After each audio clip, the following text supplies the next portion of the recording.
Have you ever wondered why the world keeps trying to make you smaller? Why people fear the moment you stop apologizing and start behaving like the man life forced you to become? If society feels safer when you're harmless, silent and predictable, this will feel uncomfortably accurate. Before we start, drop a comment right now. I refuse to shrink. And if you're tired of being molded into something weaker, subscribe. This is where men come to reclaim themselves. Look around you, really look. Most men today suffer from the same quiet disease, the obsession with appearing harmless.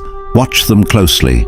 They soften their voice the moment they think they sounded too direct. They hide real opinions behind socially approved ones. They laugh at jokes they don't find funny and agree to things they secretly resent. They bend themselves into safer versions of who they were meant to be. Ask them why, and they'll call it politeness, respect, or consideration. But you and I both know what it really is. Fear of conflict, fear of rejection, fear of being labeled intense, difficult, or uncooperative, fear of standing out in a world that punishes men who carry weight. They were taught that blending in is virtue, and being universally liked is the highest form of success. But then there's you. You don't beg to be understood. You don't chase people to fix their misunderstandings. You don't contort yourself to make others comfortable. You move differently. You speak differently. You carry yourself with a gravity that doesn't ask for permission. And because of that, society gives men like you a lazy label. Intimidating, not dangerous. Not violent, just impossible to easily influence. Let me ask you something. Did you harm these people? Did you threaten them? Did you deserve the label? No. Your only crime is refusing to shrink. Here's what Machiavelli would ask if he saw your life right now. Not, is this man kind? Not, is this man friendly? But is this man easy to control?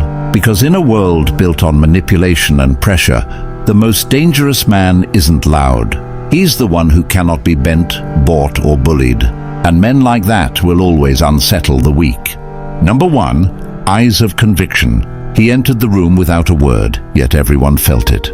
The silent pressure of a man who didn't need to announce himself. Paragraph 17. His eyes were calm, steady, and frighteningly certain.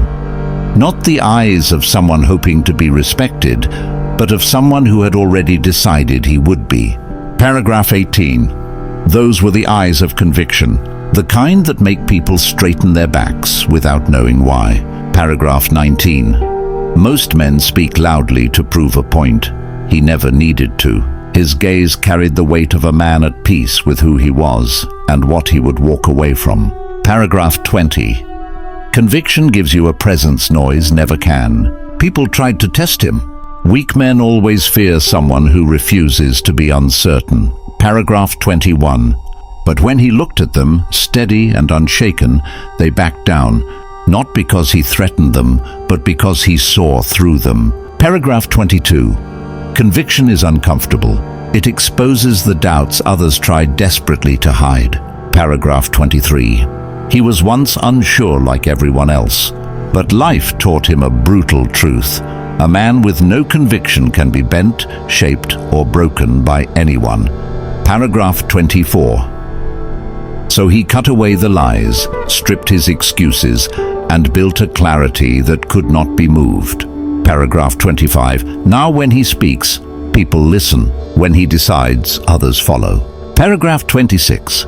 Not because he demands obedience, but because people trust a man who trusts himself. Paragraph 27.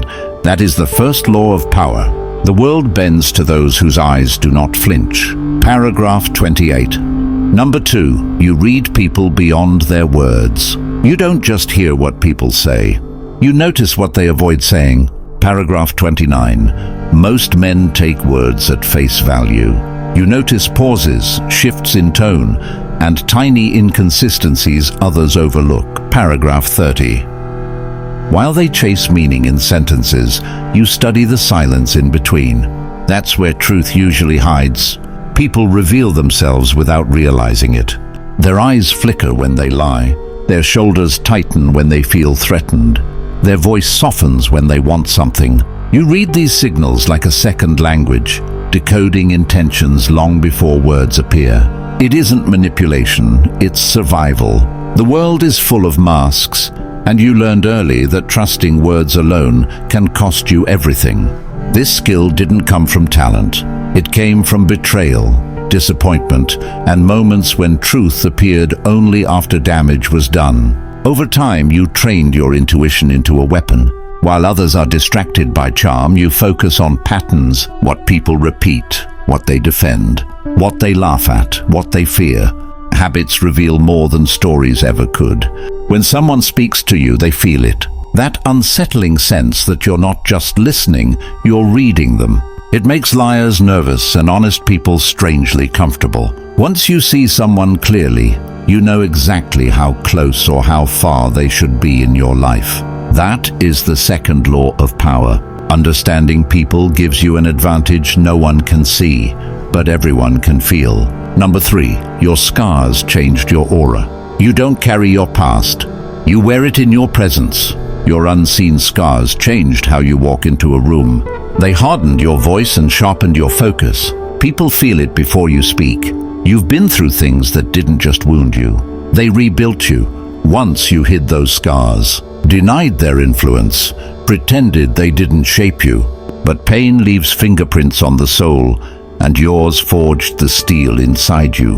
Now the experiences that tried to break you give you weight, an aura that's quiet, controlled, and impossible to fake. Others sense it instinctively. They can't explain why, but they treat you differently. They become more careful with their words and more honest with their intentions. Your presence tells them you've crossed dark places and returned with lessons, not excuses. It warns manipulators you aren't easily moved. It tells weak men their games won't work on you. And it tells the world your resilience wasn't gifted.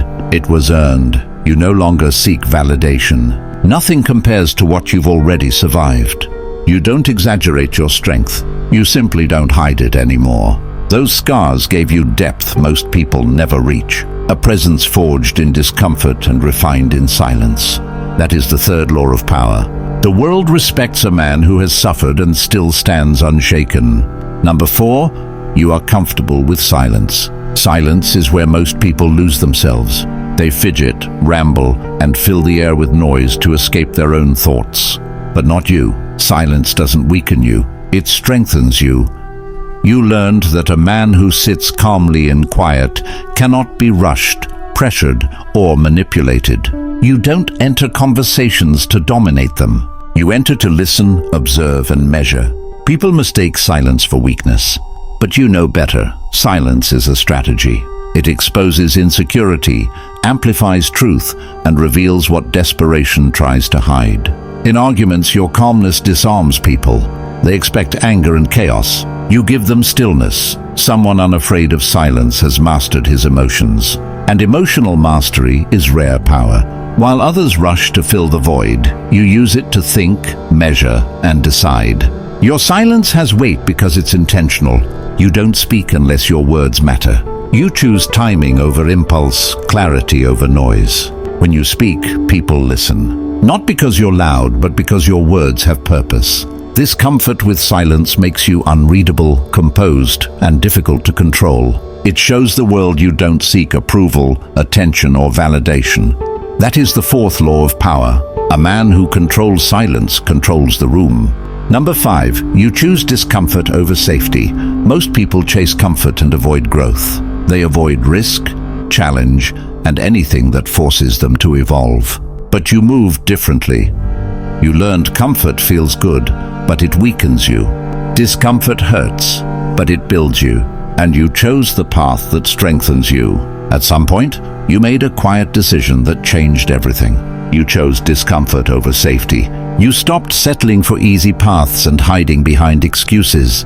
While others searched for shortcuts, you walked straight into what they avoided. Painful conversations, lonely nights, heavy responsibilities, big risks. You accepted them because you understood something most never will. Pressure shapes character the way fire shapes steel.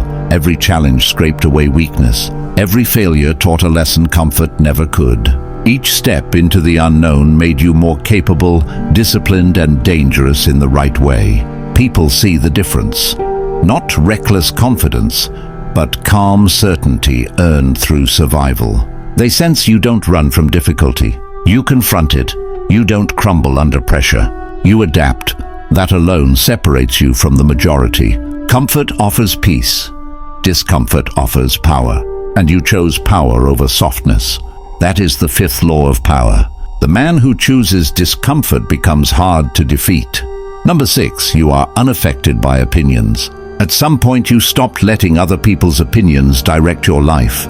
Not from arrogance, but from clarity. You realized most opinions come from insecurity, not wisdom. People criticize what they don't understand, judge what they can't replicate, and project fear onto anyone who moves differently. So you detached not from people but from their noise. You stopped chasing approval. If someone misunderstands you, you let them. If someone doubts you, you don't argue. You keep building. The world will always talk. None of it changes who you are or what you're creating. The moment you stopped caring about opinions was the moment you became free. That freedom made you harder to manipulate, shame, or control. A man unmoved by praise or judgment cannot be steered. Your self-worth no longer depends on external voices, and your decisions sharpened, your boundaries grew firmer. Your goals clearer, you learned to trust your own intuition, and that made you dangerous in the best way. You became your own compass. People noticed, some respected it, some resented it, but all of them felt it. That is the sixth law of power. A man who controls his self-worth controls his destiny. Epilogue. If you saw yourself in these signs, understand this. You were never meant to be harmless or agreeable wallpaper in someone else's world. You were meant to be a man others think twice before trying to control. Drop your final affirmation. Strength over comfort. Subscribe for philosophy modern men were never taught but desperately need. This isn't motivation. This is Machiavellian awakening.